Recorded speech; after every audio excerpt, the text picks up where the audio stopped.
Hey people, wagwan, welcome back to my channel. So Daryl Vaz, who is the MP for Portland Western, visa was revoked in November 2019 for unknown reason or reasons. The opposition party, the PNP, they were mumbling, grumbling behind closed doors. However, it was not made publicly as to why Daryl Vaz visa was revoked. However, I got wind of it, but at that time I was only focusing on uploading food recipes to this channel. So last week Friday, Daryl Vaz regains his US visa, and the PNP is concerned, but not only the PNP. First it was only the PNP, but not anymore, because the businessman Chris Stoke added his voice, and a lot of business people added their voices.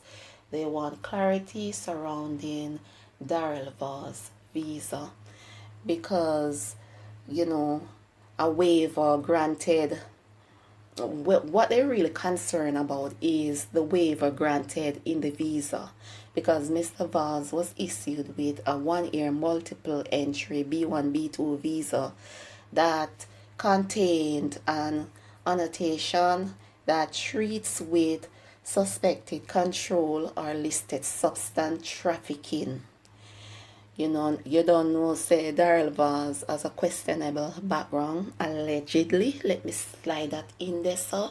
Allegedly, yes.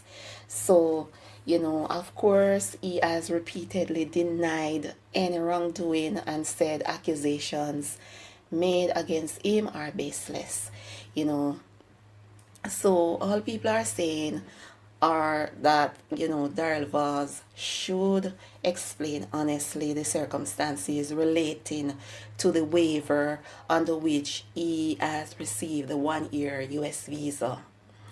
And they are also saying that, well, if Daryl Vaz is not saying anything, the Prime Minister should step in and provide the public with some clarity surrounding Daryl Vaz visa. So Daryl Vaz now clap back at the PNP and everyone else, not only the PNP, but everyone else who is asking him to, be honest, say what the waiver is all about. And he said that them bad mind him and call everybody bad mind. So I'm gonna play a clip for you to listen to what he said. Thank you for watching. In response to the PNP, other than bad mind, can never and will never prosper. And to my conspirators, political and otherwise, I say see you on a flight soon. I consider this recent development to be both progressive and positive and a step in the right direction.